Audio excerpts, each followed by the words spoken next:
Hello friends, tricks for all students में आप सभी का एक बार फिर से स्वागत है। दोस्तों, आज की इस वीडियो में हम प्रस्तुति प्रक्रिया, आलेख का चयन, अभिनेताओं का चयन और दृश्य परिकल्पना का आपका ये एक चैप्टर पढ़ेंगे। देखिए दोस्तों, आपके सिलेबस में दो चैप्टर हैं प्रस्तुति प्रक्रिया के नाम के। एक जो चैप्टर है वो ये है जिसका नाम है आलेख का चयन, अभिनेताओं का चयन, दृश्य परिकल्पना। ठीक है, तो आज हम इस चैप्टर को, आपके सब्जेक्ट के इस चैप्टर को पढ़ेंगे। तो वीडियो थोड़ा डिटेल होगा, इसलिए प्लीज़ वीडियो को पूरा देखना। ये चैप्टर्स इतने आसान नहीं हैं, हर बार की तरह कहूँगा आसान चैप्टर्स नहीं हैं। अगर आसान होते तो ऑलरेडी लोग वीडियो बना देते, तो आसान तो है नहीं, बट फिर भी नामुमकिन नहीं है। तो आप अगर वीडियो को पूरा देखेंगे तो यकीन मानो मैं लिख कर दे सकता हूँ, आपको समझ में आएगा, समझ में ज़रूर आएगा। प्लीज़ आप वीडियो को पूरा देखना। चलिए अब बिना टाइम वेस्ट किए अपनी वीडियो को शुरू करते हैं। नाटक क्योंकि मूलतः दृश्य काव्य है, प्रस्तुति प्रक्रिया केवल नाटककार के लिए ही नहीं बल्कि रंग निर्देशक, दर्शक, अभिनेताओं आदि के लिए एक ऐसा तत्व है जिसका आधार लेकर ये सभी अंग नाट्य कृति को सार्थकता प्रदान करते हैं। एक बार मैं रीड कर लूँ, उसके बाद आपको समझा पाऊँगा काफ़ी बेटर तरीके से। नाटक का समग्र रूप से आस्वादन मंचीय प्रस्तुतिकरण के बाद ही संभव होता है। नाट्य लेख को रंगमंच तक पहुंचाने की प्रक्रिया रचनात्मक भी है, जटिल भी है, ये खुद बोल रहे हैं जटिल है, कठिन है और दिलचस्प भी है।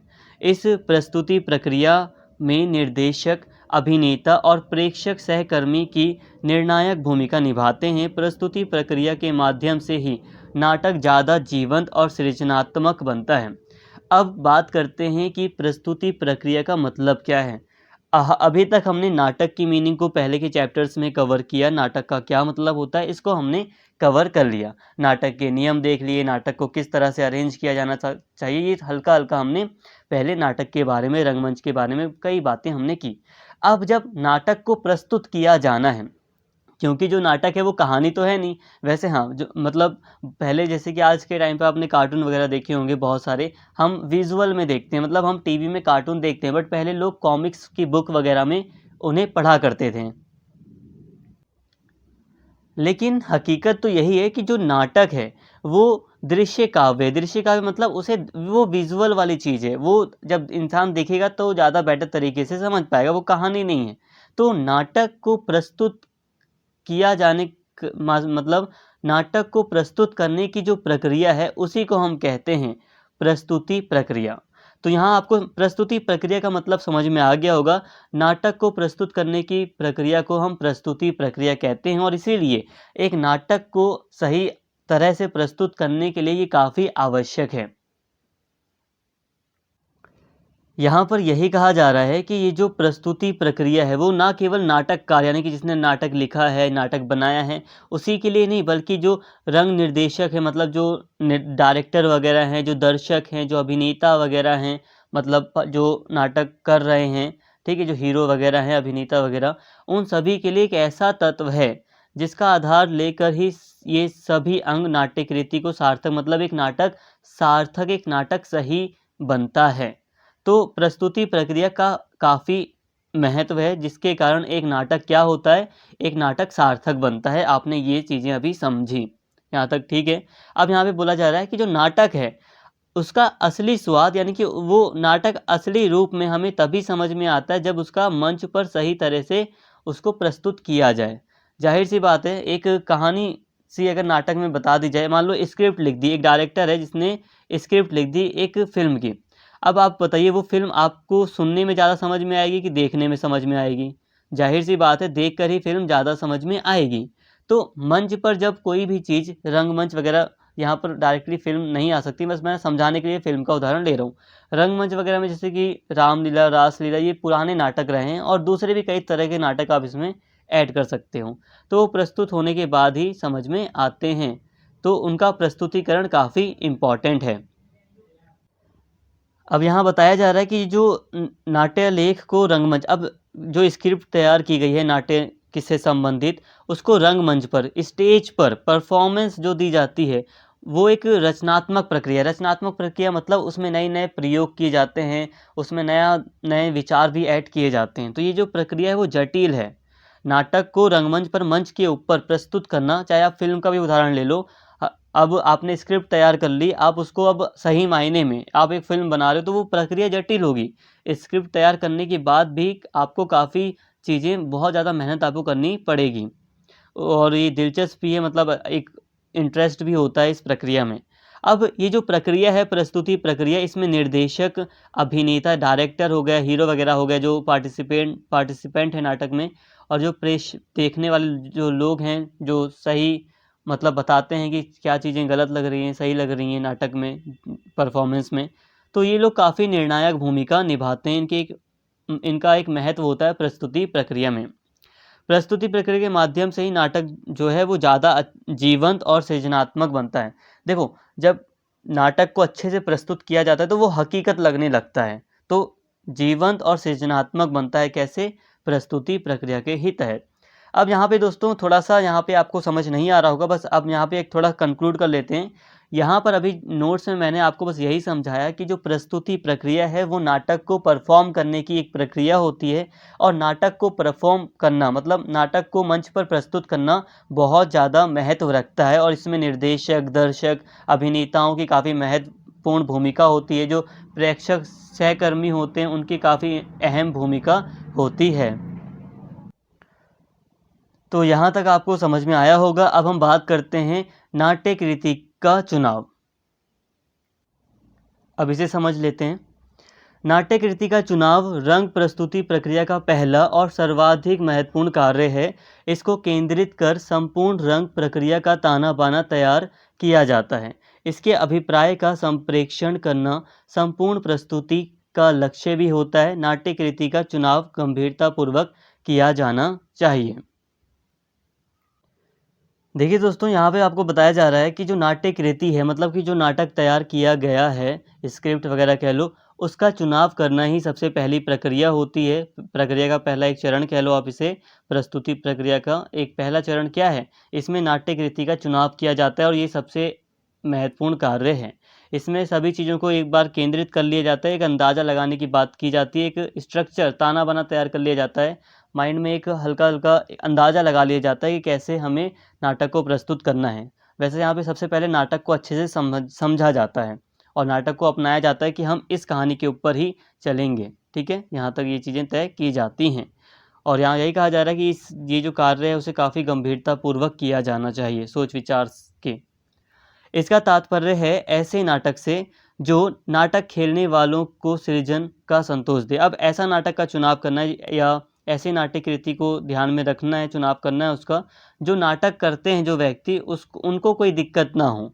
ठीक है? वो जो नाटक परफॉर्म कर रहे हैं उनको भी संतुष्टि रहे, वो सेटिस्फाइड रहें, दर्शकों को बांध सके। अब ऐसा नाटक हो जो दर्शक हैं, ठीक है, जो देखने वाले जो लोग हैं, उनको वो बांध सके का मतलब उनको उनका इंटरेस्ट बना रहे। कई बार आप कोई फ़िल्म देखते हैं जिसमें क्या होता है कि आपका उठने का मन ही नहीं करता, आपको पानी भी प्यास लगती है तो आपका उठने का ही मन नहीं है, क्योंकि आप अपनी फ़िल्म में इतना ज़्यादा मतलब आप डूब चुके हैं, मतलब आपको फ़िल्म बहुत अच्छी लग रही है, आप उसे छोड़ना नहीं चाहते। तो यही कहा जा रहा है यहाँ पर कि ऐसी स्क्रिप्ट तैयार मतलब चुनाव किया जाना चाहिए नाट्य कृति का, जो दर्शकों को बांध कर रख सके, उनकी कलात्मक रुचि को संतुष्टि दें, उनके इंटरेस्ट को बनाए रखें, साथ ही कलात्मकता के स्तर को भी बनाए रखें। जो कलात्मकता का स्तर है, मतलब कि जो एक, जैसे कि जो आर्टिस्ट हैं उनका एक लेवल होता है कि नॉर्मली सभी जो आर्टिस्ट हैं, जो फ़िल्म इंडस्ट्री हो गए, बॉलीवुड वगैरह हो गया, तो एक नॉर्मल एक्टिंग करते हैं, वो बहुत ज़्यादा बेकार नहीं करते हैं। तो जो उनकी कला है, वो उसका स्तर बना रहना चाहिए। वो उनको अपनी कला मतलब बेकार नहीं करनी, मतलब बेकार परफ़ॉर्मेंस ना हो, अच्छी हो जाए और ज़्यादा उससे कम ना हो। कमज़ोर और रंगकला की दृष्टि से ढीली ढीली हो गया यहाँ पे, ढीली कृति परिश्रम और आशा के अनुकूल परिणाम ना दे सकेगी। यहाँ पे कहा जा रहा है अगर कोई कमज़ोर कृति, कोई ऐसी स्क्रिप्ट वगैरह को अपना लिया गया नाट्य कला में जो कमज़ोर है, जो रंगकला की दृष्टि से, यानी कि जो रंगमंच वगैरह है उसकी दृष्टि से सही नहीं है, अनुकूल नहीं है, तो वो अच्छे परिणाम नहीं दे पाएगी, अच्छा रिज़ल्ट उसका नहीं आएगा। और ज़ाहिर सी बात है, जब कहानी में ही दिक्कत लगेगी तो हकीकत में फिर वो कैसे परफॉर्मेंस हो पाएगी सही। श्रेष्ठ और कलात्मक नाट्य कृति का चुनाव करते समय प्रस्तुतिकर्ताओं को अपने आर्थिक और मानव संसाधनों का भी आकलन कर लेना चाहिए।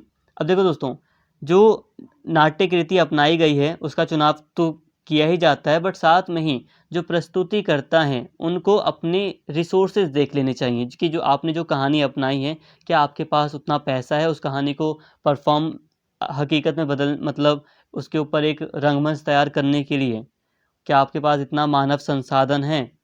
तो ये सारी चीज़ें आपको देख लेनी चाहिए। जिस दर्शक समुदाय के सम्मुख नाटक को प्रस्तुत करना है, उसकी रुचि, संस्कार और सामर्थ्य को नज़रअंदाज नहीं किया जा सकता।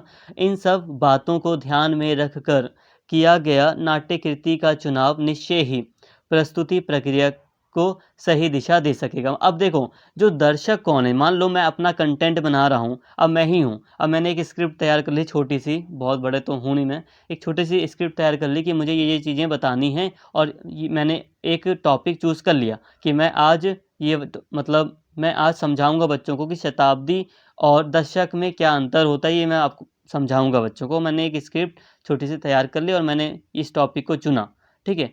अब मुझे यही नहीं पता कि ये जो मेरा टॉपिक है वो किन किन लोगों को इंटरेस्टेड कर सकता है, तो काफ़ी दिक्कत हो जाएगी। तो मुझे यहाँ पर अपने दर्शकों को भी ध्यान में रखना है। मुझे ध्यान में रखना है कि दर्शक क्या चीज़ पसंद करते हैं, वो कैसे बातें करना, कैसे देखना पसंद करते हैं। अब अगर मैं मान लो जो पीजी स्टूडेंट हैं, जो मतलब पोस्ट ग्रेजुएट कर रहे हैं जो स्टूडेंट हिस्ट्री वगैरह में, अब मैं उनके लिए ये वीडियो बनाऊं कि शताब्दी और दशक में क्या अंतर है, तो बताओ क्या मेरी वो वीडियो देखेंगे? नहीं देखेंगे। क्यों भाई? वो पोस्ट ग्रेजुएट के स्टूडेंट हैं, अगर वो मतलब अगर उन्हें कोई प्रॉब्लम होती तो वो ग्रेजुएट में ही ऐसे टॉपिक को कवर कर लेते हैं। तो मोस्ट प्रोबेबली यही होगा कि मेरी वीडियो ज़्यादा उनके द्वारा नहीं देखी जाएगी। तो कहने का मतलब है कि मुझे यहाँ पे ध्यान रखना चाहिए कि मेरे दर्शक कौन हैं। अब अगर मेरे दर्शक कोई छोटे लेवल के हैं तो मैं उन्हीं के हिसाब से अपना जो टॉपिक है वो चूज़ करूँगा। तो यहाँ पे दर्शकों का ध्यान में रखना ज़रूरी है। अब जैसे कि बहुत सारी फ़िल्में बनाई जाती हैं और कई बार आपने देखा होगा सिनेमा घरों में कई फ़िल्मों को लेकर तोड़-फोड़ भी की जाती है। ऐसा क्यों? क्योंकि कई बार किसी समुदाय को लेकर वो फ़िल्म कई सारे जो दर्शक हैं उन्हें पसंद नहीं आती, उन्हें लगता है कि ये हमारे समुदाय के ऊपर वार किया गया है। तो ये ऐसी चीज़ें हैं। तो आप दर्शकों को नज़रअंदाज नहीं कर सकते कि आपका जो कंटेंट है या आपका जो नाटक है वो किन्हें दिखाया जा रहा है, आपको ये ध्यान में रखना है। तो ये चीज़ें ध्यान में रखने योग्य होती हैं। यह भी स्पष्ट होना चाहिए कि आप नाटक क्यों करना चाहते हैं।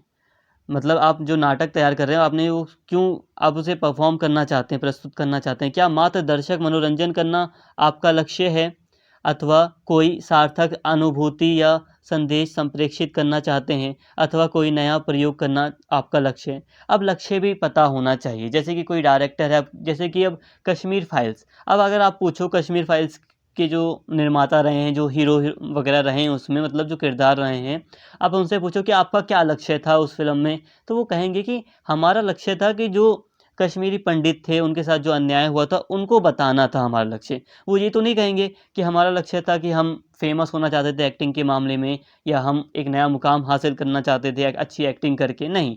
तो वो एक जागरूकता को लेकर या सामान्य जो कुछ एक तबके के साथ जो कुछ गलत हुआ, उसको दिखाने के लिए उन्होंने वो चीज़ की। तो वो अपना लक्ष्य कुछ ऐसा बताएँगे। कुछ दूसरे सीरियल्स वगैरह आते हैं या कुछ दूसरे शोज़ वगैरह हैं, तो वो कह सकते हैं कि हम हमारा जो लक्ष्य है मोटिवेशन है। कुछ लोग कह सकते हैं कि हमारा मेन लक्ष्य था पैसा कमाना, तो ये भी है। तो सबको जो भी नाटक तैयार कर रहा है उसका मतलब लोगों का मनोरंजन करना, ऐसा हमारा लक्ष्य है, तो ऐसे भी लोग कहते हैं। तो जो भी निर्देशक हैं, जो राइटर वगैरह हैं, उनको अपना लक्ष्य पता होना चाहिए कि आखिर वो नाटक प्रस्तुत क्यों करना चाहते हैं। इसके अलावा यह ध्यान रहे कि दर्शकों को बांधने के सामर्थ्य तो कृति में मनोरंजन से ही संभव है, परंतु कोई गहन अनुभूति संदेश संप्रेषण करनी हो तो प्रस्तुति जो है वो सार्थक सिद्ध होगी। मुखर संदेश ना होकर जीवन को देखने की दृष्टि दे सकें, इस संभावना को खोज लेना चाहिए, तभी मनोनुकूल प्रभाव उत्पन्न हो सकेगा। देखिए दोस्तों, यहाँ अब आपको यहाँ बताया जा रहा है कि अब कोई भी नाटक प्रस्तुत किया जाता है तो उसमें दर्शकों को आकर्षित करने की एक ही चीज़ है, वो है मनोरंजन। मनोरंजन का होना अनिवार्य होता है। हाँ, कहीं-कहीं पे थोड़ा कम मनोरंजन हो सकता है, ठीक है, लेकिन मनोरंजन का किसी भी रंगमंच में, किसी भी नाटक को प्रस्तुत करने में रंगमंच का होना मनोरंजन का होना काफ़ी ज़रूरी होता है। तो रंगमंच ही मनोरंजन ही दर्शकों को बांध कर रख सकते हैं, इंटरेस्टेड रख सकते हैं किसी भी नाटक में, तो वो नाटक देखते रहेंगे। और अगर यहाँ पे कहा जा रहा है कि अगर कोई सूचना देनी है, कोई संदेश देना भी है, तो वो तभी सार्थक सिद्ध होगा जब आपके नाटक में मनोरंजन भी है। मनोरंजन का मतलब है, देखो दोस्तों, अब एक नाटक है जिसमें हम काफ़ी एंटरटेन होते हैं। एंटरटेन का मतलब ये नहीं है कि हम खुश होते हैं, कॉमेडी वाली चीज़ें ही नहीं होती एंटरटेनमेंट। ठीक है, कुछ दूसरी चीज़ें भी हैं, हमें कुछ बातें पता चलती हैं, तो हम उससे भी एंटरटेन होते हैं, हँसी मज़ाक भी ये भी है, ठीक है। तो अगर कोई चीज़ है जिसमें बिल्कुल भी एंटरटेनमेंट या मनोरंजन नहीं है आपके लिए, आपको इंटरेस्ट नहीं आ रहा उसमें, तो ज़ाहिर-सी बात है, एंटरटेनमेंट नहीं होगा तो इंटरेस्ट भी आपका नहीं आएगा। भले ही उस फ़िल्म में या उस नाटक में या किसी भी रंगमंच में आपको कितना ही बड़ा, कितना ही अच्छा संदेश क्यों ना दे दिया जाए। देखो, अब नेताओं का हम भाषण भी तभी सुनेंगे जब हमें लगेगा कि हमारा थोड़ा-सा मनोरंजन हो रहा है, जब हमें कोई अच्छी चीज़ पता चल रही है। अगर वो संदेश देंगे कि कोरोना वायरस से संबंधित हमें नियम को फ़ॉलो करना है, तो हम तभी काफ़ी, अगर मान लो कोई फ़िल्म वगैरह भी है या कोई नाटक वगैरह हमें कोई संदेश दे रहा है कोरोना वायरस से संबंधित, तो हम उसको तभी सुनना ज़्यादा पसंद करेंगे, जब हम उसको लगातार हमारा देखने का मन होगा। ज़ाहिर-सी बात है, अगर मैं आपको कुछ निर्देश दूँ, कुछ तरीके बताऊँ जिससे कि आप, मतलब कुछ नॉर्मल से कॉमन से नियम बताऊँ कि आप अच्छे कर सकते हैं। मतलब कॉमन बातें मैं आपके साथ करूँ, जैसे कि मैं आपको बताऊँ कि आप कैसे ज़्यादा अच्छे नंबर प्राप्त कर सकते हैं। तो ये नॉर्मल बातें हैं, ये सभी बच्चों को नॉर्मली पता होता है कि हम कैसे अच्छा स्कोर कर सकते हैं। लेकिन ये बात भी आप मेरी तभी सुनोगे जब आपको मेरी वीडियो में इंटरेस्ट बना रहेगा। तो इंटरेस्ट काफ़ी ज़्यादा इम्पोर्टेंट चीज़ होती है। तो मनोरंजन का होना ज़रूरी है, और तभी आप अगर कोई संदेश देना चाहते हैं तभी वो सार्थक हो सकता है। क्योंकि जब लोग देखते रहेंगे तभी तो वो आपका कोई संदेश सुनेंगे। जब लोगों का मनोरंजन ही नहीं होगा तो वो छोड़कर चले जाएँगे आपके नाटक को, फिर आप संदेश देते रहो। यहाँ पे ये बात है। मुखर ना होकर जीवन को देखने की दृष्टि। तो यहाँ पे इसके अलावा कहा जा रहा है कि मनोरंजन के अलावा अगर आपका जो नाटक है, अगर वो जीवन को देखने की थोड़ी अलग दृष्टि प्रदान कर सके, जीवन के बारे में कुछ सच्चाई या कुछ ऐसी बातें बता सके जो लोगों को पसंद आए, तो वो भी काफ़ी अच्छी चीज़ होगी। मतलब कुछ नया भी करना चाहिए। यदि रंगकर्मियों का लक्ष्य नया प्रयोग करना है, तो भी दर्शकों की रुचि, रुझान, सामर्थ्य और संस्कारों का तो ध्यान रखना पड़ेगा। तो यहाँ पर दर्शकों को काफ़ी इम्पोर्टेंस दी गई है, ठीक है? तो अगर आपको कोई नया एक्सपेरिमेंट भी करना है अपने नाटक में, आप चाहते हैं कि मेरा नाटक सुपरहिट हो जाए, तो आपको नया प्रयोग करना पड़ेगा। तो इसमें हमें दर्शकों का इंटरेस्ट देखना पड़ता है, दर्शक किस लेवल के हैं। अब देखो दोस्तों, अगर मैं यही वीडियो अमेरिका में इसी तरह पढ़ाऊँ, तो क्या वहाँ के बच्चों को ऐसे समझ में आएगा? नहीं आएगा समझ में, क्योंकि लेवल होता है एक। तो वहाँ के जो बच्चे हैं वो, मतलब अमेरिका, यूएस वगैरह की बात करें, तो वो हाई प्रोफ़ाइल हैं। तो वो अलग, उनको काफ़ी अच्छे से एडिटिंग की हुई वीडियोज़ ज़्यादा पसंद आएगी। अब वो ज़्यादातर 3Ds वगैरह में जा रहे हैं, क्योंकि वो बहुत लंबे समय से ही टेक्नोलॉजी का यूज़ कर रहे हैं। हमें टेक्नोलॉजी लेट में मिली है। तो हमारे जो स्टूडेंट हैं, या हमारे यहाँ पर जो टीचर्स हैं, उनका स्टेटस थोड़ा अलग है। अगर हम दूसरे जगह से कंपैरिज़न करें, तो हमारे जो दर्शक हैं, उनका भी हमें स्टेटस पता होना चाहिए। अब ऐसा भी होना चाहिए ना कि क्या, जैसे कि मान लो कि हम जो नाटक तैयार कर रहे हैं, क्या वो, मतलब उसे देखने वाले लोग कौन कौन हैं? अब क्या वो हायर क्लास के लोग देखेंगे उसे? अब मान लो कोई सास बहू का सीरियल है, तो क्या जो बहुत हाई क्लास के जो लोग हैं, वो जो बहुत अमीर लेवल के जो 10% लोग हैं, उसमें आते हैं वो लोग, क्या वो लोग इतना नाटक देखेंगे? नहीं देखेंगे। तो जाहिर सी बात है, इसीलिए जो नाटक है वो ऐसा बनाया जाएगा कि जो लोअर क्लास के जो लोग हैं, जो मिडिल क्लास के लोग हैं, उनको ज़्यादा पसंद आए। उनकी बातों को ज़्यादा नाटक में दिखाने की कोशिश की जाएगी। तो दर्शकों को ध्यान में रखा जाना चाहिए, और पड़ेगा ही। अगर आपको अपना नाटक बढ़ाना है, तो आपको दर्शकों को ध्यान में रखना पड़ेगा। आप किसी भी प्रकार का प्रयोग करें, आलेख, अभिनेता, स्थल, शैली की दृष्टि से दर्शकों की रुचि होने पर ही आपका प्रयोग जो है वो सफल हो सकेगा। अथवा रंगकर्मियों में, वह रंगकर्मी मतलब जो नाटक वगैरह करते हैं, नाटक वगैरह करने में जो पार्टिसिपेट कर रहे हैं, जो कर्मचारी वगैरह लगे हैं, वो रंगकर्मी हैं। वह सामर्थ्य, कौशल और आत्मविश्वास उनमें होना चाहिए कि उनका प्रयोग दर्शकों की मन स्थिति को अपने अनुकूल बना लेगा। मतलब ये है कि एक मोटिवेशन भी होना चाहिए, एक सेल्फ कॉन्फिडेंस भी जो कर्मचारी वगैरह हैं, जो रंगकर्मी हैं, जो अभिनेता वगैरह हैं, उनके अंदर होना चाहिए। गंभीरतापूर्वक विचार मंथन करने के बाद ही इस दिशा में कदम उठाना चाहिए। वही है कि नाटक अगर प्रस्तुत किया जा रहा है तो एक विचार विमर्श अच्छे से कर लेना चाहिए, उसके बाद ही इसे अच्छे से प्रस्तुत किया जाना चाहिए। इस तरह नाटक की सही कृति का चुनाव का अर्थ यही है कि नाटक को प्रस्तुत करते समय कई सारी सावधानियां बरतनी चाहिए। तो दोस्तों, इस तरह हम कह सकते हैं कि एक नाटक को अगर हमें सही तरीके से करना है तो कई सारी सावधानियां हमें बरतनी चाहिए, और यही है नाटक का सही कृति का चुनाव। तो हमने यहाँ पर आपके एक टॉपिक था आपका नाटक की सही कृति का चुनाव, इसको यहाँ पर समझ लिया कि नाटक की सही कृति का चुनाव करते समय क्या क्या सावधानियां बरतनी चाहिए, इसे हमने समझ लिया। अब दूसरा टॉपिक है आपका, इसे थोड़ा समझ लेते हैं। तो अब यहाँ पर हमारा दूसरा टॉपिक है नाट्य कृति। इसी चैप्टर में दूसरा टॉपिक है नाट्य कृति का अर्थ का निर्धारण, पाठ और मानसिकता की तैयारी, मानसिक तैयारी। अब इसे जल्दी से समझ लेते हैं। नाटककार रंग परिकल्पना का जन्मदाता है, उसे प्रस्तुति प्रक्रिया में शामिल करना लाभप्रद रहेगा। यदि नाटककार किसी नाट्य दल का सदस्य है अथवा स्थानीय व्यक्ति है तो इसकी संभावना अधिक है कि नाटक प्रस्तुतिकरण काफ़ी अच्छे से किया जा सकता है। हमारे देश में धीरे धीरे नाटककार और जो निर्देशक है के बीच का सहयोग की जो स्थिति है वो बनती जा रही है। देखिए दोस्तों, यहाँ पर कहने का मतलब है कि एक नाटक को बनाया जाता है नाटककार के द्वारा, एक स्क्रिप्ट तैयार कर ली जाती है एक नाटककार के द्वारा, और जो निर्देशक है, जो डायरेक्टर है, वो डायरेक्ट करता है कि आखिर किस तरह से नाटक को अंजाम दिया जाना है। तो ऐसे में कई बार दोनों के बीच विवाद भी होता है।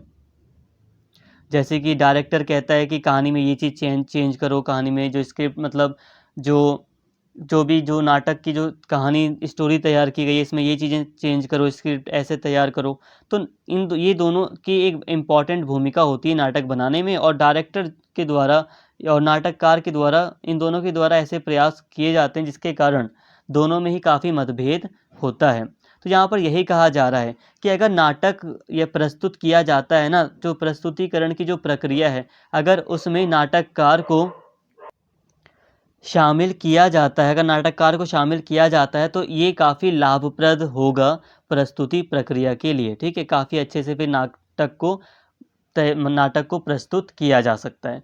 तो कॉमन सी बात है यहाँ पर, बिल्कुल सिंपल सा यही कहा जा रहा है कि नाटक प्रक्रिया में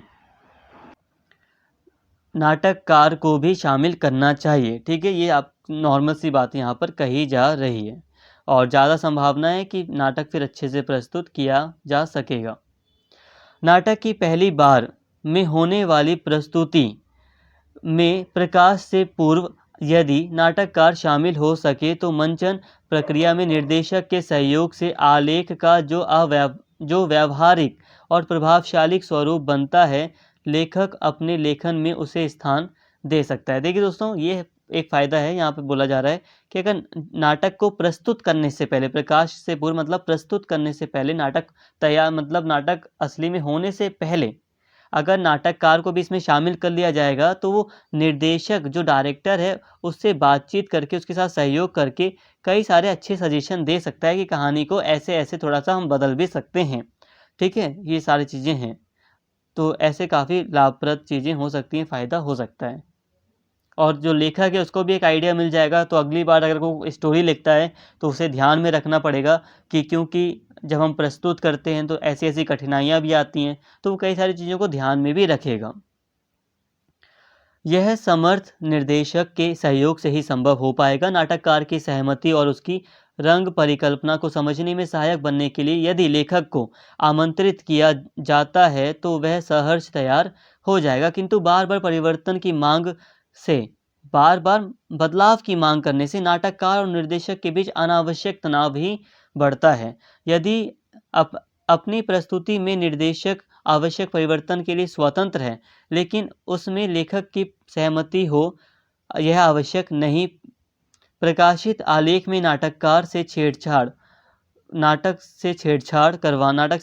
आवश्यक नहीं। और थोड़ा सा यहाँ पे नोट्स में दिक्कत आ रही है, नाटककार से छेड़छाड़ करवाना आवश्यक नहीं और ना ही उचित भी है। कोई नहीं, मैं समझा देता हूँ, यहाँ पे सारी चीज़ें क्लियर हो जाएंगी। यहाँ पे दोस्तों यही कहा जा रहा है कि जो निर्देशक, ये जो नाटककार है, उसका सहयोग एक नाटक के प्रस्तुतिकरण में तभी मिल सकता है जब इसके लिए डायरेक्टर, निर्देशक तैयार हो। तो निर्देशक के सहयोग से ही ये टिका हुआ है ये बात कि नाटककार प्रस्तुतिकरण की प्रक्रिया में सहयोग कर सकेगा। अब ऐसा इसलिए कहा जा रहा है क्योंकि देखो, नाटककार को अगर बुलाया जाता है कि आइए देखिए यहाँ पर हमें सजेशन दीजिए तो वो ज़रूर आएगा, ठीक है। जो नाटककार है वो नॉर्मली आएगा ही आएगा। लेकिन क्या होता है कि जो डायरेक्टर होते हैं वो कई सारे बदलावों की मांग करते हैं। वो कहते हैं ऐसा नहीं ऐसा होना चाहिए, वो कहते हैं ऐसा नहीं ऐसी कहानी में थोड़ा बदलाव करो। तो इससे क्या होता है, इससे निर्देशक और नाटककार के बीच तनाव उत्पन्न होता है। और जाहिर सी बात है, अब कहानी मैंने लिखी है और आप मुझे समझा रहे हो कि ऐसे ऐसे बदलाव करो, थोड़ा बहुत जो चीज़ सही होती है वो बदलाव किए जा सकते हैं, लेकिन फिर भी कई बार मतभेद हो जाता है। हालांकि डायरेक्टर स्वतंत्र है कि वो थोड़ा बहुत बदलाव कर सकता है, लेकिन जब बार बार बदलाव होता है तो मतभेद होना स्वाभाविक है। जब नाटककार और निर्देशक एक ही व्यक्ति हो तो अधिक कठिनाई नहीं होती। अब जब डायरेक्टर और नाटककार, जिसने जिसने नाटक तैयार किया, दोनों एक ही व्यक्ति हैं तो ज़्यादा दिक्कत होती ही नहीं है। दूसरी स्थिति में लेखक से पत्राचार, दूरभाष अथवा भेंट करके किसी लेख में व्यक्त धारणा के बल पर निर्देशक अपने विवेक और समझ के प्रस्तुति संबंधी निर्णय स्वयं ले सकता है। अपने सहकर्मियों से विचार विमर्श करना भी लाभदायक हो सकता है। अंतिम निर्णय उसी का है। फिर भी कृति के साथ मनमानी करने की स्वच्छंदता, यानी कि स्वतंत्रता भी कहते हैं स्वतंत्रता को, स्वतंत्रता नहीं मिल जाती। उसे प्रयोग की स्वतंत्रता है और वह प्रयोग जो नाटक को प्रभावशाली बनाए, नाट्यार्थ को सघनता से संप्रेषित कर सकें। देखिए दोस्तों, यहाँ पर कहा जा रहा है कि जो नाटककार है और जो निर्देशक है, जब वो एक ही व्यक्ति होते हैं तो ज़्यादा कठिनाई नहीं होती। इसके अलावा अगर अलग व्यक्ति भी हैं, दूसरी स्थिति में अगर हम देखें नाटककार और निर्देशक अलग भी हैं, तब भी अगर नाटक जो निर्देशक है, जो डायरेक्टर है नाटक का, अगर वो चाहे तो वो अपने विवेक और समझ से क्या कर सकता है, वो सहयोग ले सकता है दूसरों का।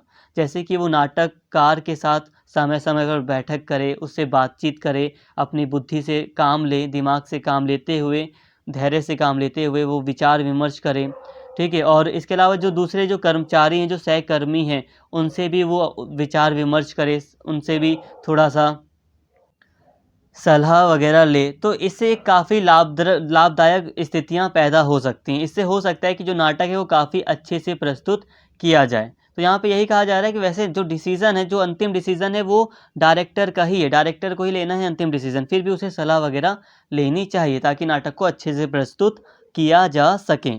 हाँ, और ये भी चीज़ है कि उसे अपनी मनमानी नहीं करनी, उसे नाटक में बस उतना ही बदलाव करना है जो नाटक के लिए सही हो, जो नाटक को और भी ज़्यादा प्रभावशाली बनाए और जो नाटक सबको सही से समझ में आ सके, बस ऐसा ही थोड़ा बहुत बदलाव वो कर सकता है। प्रदर्शन से पूर्व नाटककार की स्वीकृति लेना और जहां उचित लगे उसे रॉयल्टी देना निर्देशक का नैतिक दायित्व है। दर्शक के रूप में भी जीवित नाटककार को अवश्य आमंत्रित किया जाना चाहिए। देखो, अगर कोई नाटककार है, जिसने कोई राइटर वगैरह है, तो उसे भी दर्शक के रूप में इनविटेशन दिया जाना चाहिए कि आइए आप ये नाटक देखिए, ठीक है। अगर कोई जीवित है वो अभी, तो उसे दिया जाना चाहिए इनविटेशन। तो यहाँ पे कहा जा रहा है कि जो यहाँ बताया जा रहा है कि जो निर्देशक है, जो डायरेक्टर है, उसका नैतिक कर्तव्य है कि वो नाटककार की स्वीकृति ले। नाटक को प्रस्तुत करने से पहले वो नाटककार की स्वीकृति ले, और जब वो स्वीकृति दे दे, इसके अलावा उसे अगर नाटक बहुत अच्छा लगे, नाटक में बहुत सारी अच्छाइयाँ हैं, तो उसे समय समय पर उसकी तारीफ़ की जानी चाहिए, उसे रॉयल्टी वगैरह दिया जाना चाहिए, सम्मान पूरा मिलना चाहिए। ये निर्देशक का एक नैतिक कर्तव्य है। तो यहाँ तक आपको सारी बातें समझ में आ गई होंगी। अगर नहीं भी आई कोई बात नहीं, एक बार आप वीडियो पूरा देख लें, उसके बाद ही आप कंक्लूड करेंगे तो काफ़ी अच्छे से आपको समझ में आएगा। अभी आप ये मत सोचो कि कुछ बातें नहीं आई समझ में, पहली बार जल्दी कोई चीज़ समझ नहीं आती, और चैप्टर मैंने स्टार्टिंग में कहा है थोड़ा डिफिकल्ट है, तो इतना जल्दी सही से पूरा नहीं समझ में आता, सारे नोट समझ में नहीं आते। कॉमन चीज़ें तो समझ में आ गई होंगी। अब हम बात करते हैं प्रस्तुतिकरण की प्रक्रिया के कुछ चरण हैं, यहाँ पे 2 ही हैं मेनली, तो थोड़ा सा इसकी बात करते हैं। नाटक का अध्ययन, तो एक चरण है यहाँ पर नाटक का अध्ययन। नाटक के कथानक, चरित्र, संवाद और अभिप्राय को समझने के लिए बार बार पढ़ना पड़ता है, और तब तक पढ़ना आवश्यक है जब तक अर्थ बिल्कुल स्पष्ट ना हो जाए। सहानुभूति एवं कल्पनाशीलता से पढ़कर उसके प्रारूप को समझने की इच्छा करनी चाहिए। अब यहाँ पे कहा जा रहा है कि नाटक का अध्ययन का यहाँ पे मतलब है कि जो नाटक है, नाटक की जो कहानी है, कथानक का मतलब होता है पूरा का पूरा जो कहानी है, जो विषय है नाटक का, जो चरित्र है, जो संवाद है, कम्युनिकेशन वगैरह है, इसको पूरा समझने का प्रयास किया जाता है। इसमें बार बार नाटक को पढ़ा जाता है, ठीक है, स्क्रिप्ट को पूरी तरह पढ़ा जाता है, उसके सही अर्थ को समझने की कोशिश की जाती है। जब तक वो पूरी तरह स्पष्ट ना हो, जब तक पूरी कहानी समझ ना आए, तब तक उसको पढ़ा जाता है। ये चीज़ें ठीक है। इसके अलावा नाटक को संवेदनापूर्ण ढंग से पढ़ना और उसके प्रारूप प्रकृति को समझने की चेष्टा यानी कि इच्छा अत्यंत महत्वपूर्ण है। अपने रंग संस्कारों की सहायता से नाटककार की रंग परिकल्पना को ग्रहण करना ही नाटक पढ़ने की सही प्रक्रिया है। अब देखो दोस्तों, नाटक को पढ़ते समय ना संवेदनापूर्ण होना चाहिए, ये कहा जा रहा है। ऐसा इसलिए कि मान लो आप एक डायरेक्टर हो, अब आपको फिल्म प्रस्तुत को मतलब एक नाटक के ऊपर आपको पूरी की पूरी फिल्म बनानी है। अब आपने नाटक लिया, नाटक की मतलब जो कहानी आपने वो अपने हाथ में ली, अब आप पढ़ रहे हो उसे। अब आपको वो राइटर ही नहीं पसंद, और आप बस उसकी कहानी से हल्का हल्का पढ़ रहे हो और आप पढ़ना ही नहीं चाहते, मतलब आपका मूड ही खराब है। तो ऐसे हमें कहानी नहीं पढ़नी। संवेदनात्मक पूर्ण कहानी पढ़ने का मतलब है कि हमें जो कहानी है, जो राइटर है, उसके पक्ष में रहते हुए, हाँ, उसका सम्मान करते हुए हमें कहानी को पढ़ना चाहिए एक बार, ताकि हमें हमारा मतलब कुछ भी मतलब हम कहानी के साथ कुछ गलत ना कर दें, हम उसे अनदेखा ना कर दें। तो एक संवेदना रखनी चाहिए, ये नहीं कि कहानी गलत है हम नहीं पढ़ेंगे, कहानी गलत लग रही है स्टार्टिंग में ही, एक बार उसे पढ़ना चाहिए संवेदना पूर्वक, ठीक है। और ये सारी चीज़ें यहाँ पे हमने समझी। और कहानी को ऐसे पढ़ना चाहिए कि जो कहानी में जो नाटककार ने कहानी लिखी है पूरी तरह उसे हकीकत में किस तरह प्रस्तुत किया जाएगा, अपनी माइंड में इमेजेस वगैरह बनाना, ऐसे पढ़ना चाहिए। ये यहाँ पर हमने पढ़ लिया। तो यहाँ हमने नाटक का अध्ययन समझ लिया, एक प्रक्रिया होती है तो उसमें पहले अध्ययन किया जाता है, इसको समझा। अब हम बात करते हैं नाटक के अगले चरण में कि उसकी प्रस्तुति प्रक्रिया, जो नाटक है उसकी प्रस्तुति प्रक्रिया के विषय में चिंतन। पाठ और चिंतन का यह क्रम निरंतर चलता रहता है। नाट्य प्रस्तुति के लिए मानसिक तैयारी आरंभ हो जाती है। पात्रों के प्रवेश, प्रस्थान, उठने बैठने और गति संचालन स्पष्ट होने लगते हैं। विभिन्न पात्रों और दृश्यों विजुअल्स के बीच कार्य और कारण संबंध बनाने और उनके प्रस्तुतिकरण के लिए युक्तियां स्पष्ट सूझने लगती हैं। इसके बाद विभिन्न भूमिकाओं के लिए पात्रों का चयन किया जा सकता है। आवश्यकता अनुसार परिवर्तन की संभावना भी बनी रहती है। अभिनेताओं से भूमिका अदल बदल कर पढ़वाई जा सकती है। जहां आवश्यकता हो भूमिकाओं के विषय में निर्णय लिया जा सकता है। देखिए दोस्तों, अब ये जो प्रस्तुति प्रक्रिया का विषय है, अब ये जो विषय है चिंतन का विषय, इसमें एक मानसिक तैयारी कर ली जाती है कि सोच लिया जाता है कि हमें कैसे परफॉर्म करना है पूरा। एक बार अभी हमने पढ़ लिया, अभी हम प्रस्तुति प्रक्रिया के चरण में हमने पहला देखा कि नाटक का अध्ययन कर लिया जाता है, मतलब रीड कर लिया जाता है, पढ़ लिया जाता है। पढ़ने के बाद उसे क्या किया जाता है, उसकी मानसिक तैयारी होती है कि माइंड में ही सोच लिया जाता है कि हम इस व्यक्ति को ये किरदार देंगे तो ये कैसा लगेगा, हमें कैसे कैसे नाटक को पूरा परफॉर्म करना है, कौन सी चीज़ पहले रखें, कौन सी चीज़ मतलब ऐसे रखें, नाटक का मंच कहाँ पर सजाना है, कौन सी जगह होगी, क्या हमें पहाड़ी इलाकों में शूटिंग करनी है या ऐसे जगहों पे रंगमंच सजाना है। रंगमंच भी हो सकता है, शूटिंग भी हो सकती है, कुछ भी आप ऐड कर लो, कोई दिक्कत नहीं है। तो हमें यहाँ पर हम देखते हैं जो पात्र वगैरह होते हैं, मतलब जो जो अभिनेता वगैरह होते हैं, ये चीज़ डिसाइड कर ली जाती है इस प्रक्रिया में। इसके अलावा किस तरह से उन्हें चलना है, बैठना है, किस तरह से एक्टिंग करनी है, ये सारी चीज़ें स्पष्ट होती हैं। इसके अलावा स्थान वगैरह देख लिए जाते हैं।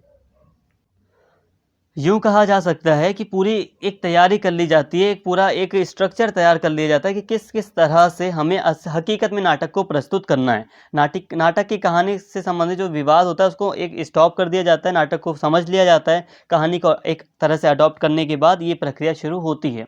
इसमें पूरी तैयारी कर ली जाती है कि किसे कौन-सा कैरेक्टर देना है। कैरेक्टर मतलब जैसे कि आप कोई व्यक्ति है जिसे चुना गया है, तो कई सारे किरदार होते हैं, तो हर एक व्यक्ति का किरदार डिसाइड कर लिया जाता है कि ये किरदार किसके ऊपर सूट करेगा। डायलॉग पढ़वाए जाते हैं और अदला-बदली करवा ली जाती है। किसी को ये रोल दे दिया जाता है, किसी को मेन हीरो का रोल दिया जाता है, किसी को साइड हीरो का रोल दिया जाता है, किसी को दोस्त का, किसी को पिता का, तो कई सारे रोल दिए जाते हैं। तो ये सारी चीज़ें डिसाइड होती हैं इस प्रक्रिया में। तो यहाँ पर हमने देखा प्रस्तुति प्रक्रिया के चरण, यहाँ पे बस 2 ही बताए गए थे आपके सिलेबस के अकॉर्डिंग। एक नाटक का अध्ययन था और एक था एक चिंतन, पूरा एक माइंडसेट तैयार कर लेना। ये सारी चीज़ें थी नाटक को प्रस्तुत करने से संबंधित। तो आज की इस वीडियो में हमारा एक बार चैप्टर था, इसे थोड़ा कंक्लूड करते हैं। जो हमारा ये चैप्टर था इसका नाम था प्रस्तुति प्रक्रिया, जिसमें हमें आलेख का चयन और भी बहुत सारी चीज़ें पढ़नी हैं। तो आज हमने पढ़ा नाट्यकृति का आलेख का चयन भी आप इसे कह सकते हैं नॉर्मली। तो नाट्यकृति का चुनाव किस तरह से होता है, किस तरह से नाटक को काफ़ी बेटर तरीके से प्रस्तुत किया जा सकता है, क्या सावधानियाँ रखी जानी चाहिए।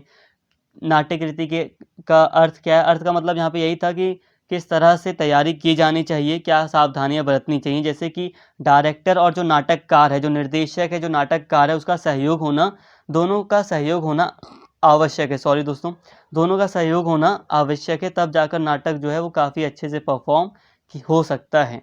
तो इस चीज़ को हमने देखा था और अंत में हमने देखा प्रस्तुति प्रक्रिया के 2 चरण, नाटक का अध्ययन और उसकी प्रक्रिया के संबंधित कुछ चिंतन था, उसको हमने देख लिया। देखिए दोस्तों, अब आपको ज़्यादा नहीं सोचना है, आपके सिलेबस के अकॉर्डिंग सारी बातें आपको बता दी गई। आपको इसी वीडियो को हो सके एक बार आपने पूरा देख लिया है, तो पूरा वीडियो को देखने के बाद अब आप माइंड में थोड़ा-सा समझो आपको कितनी बातें समझ में आ रही हैं। हो सके तो 5-5 मिनट करके एक बार वीडियो देखो, फिर आप अपने आप से थोड़ा-सा प्रश्न करो कि आपको जो भी पॉइंट्स हैं यहाँ पर समझ में आ गए। वैसे तो समझ में आ गया होगा, बस आपको यहाँ पे थोड़ा रटना पड़ेगा। कुछ पॉइंट्स हैं आपको याद करने पड़ेंगे ताकि आप अपने एग्ज़ाम में काफ़ी बड़े आंसर लिख कर आ सकें। वैसे आप खुद ही समझदार हैं काफ़ी, बाकी आगे की वीडियोज़ में मैं आपको ज़रूर हेल्प करूँगा। जो भी प्रॉब्लम है आपकी, आप प्लीज़ कमेंट करके बताएँ, मैं आपकी ज़रूर हेल्प करूँगा। सारी कमेंट्स मैं ज़रूर देखता हूँ एक बार।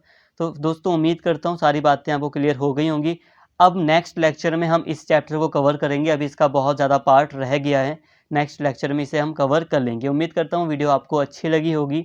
अगर आपको वीडियो पसंद आई हो तो प्लीज़ चैनल को सब्सक्राइब कर लें और इस वीडियो को ज़्यादा से ज़्यादा शेयर करें और लाइक करें। Thank you.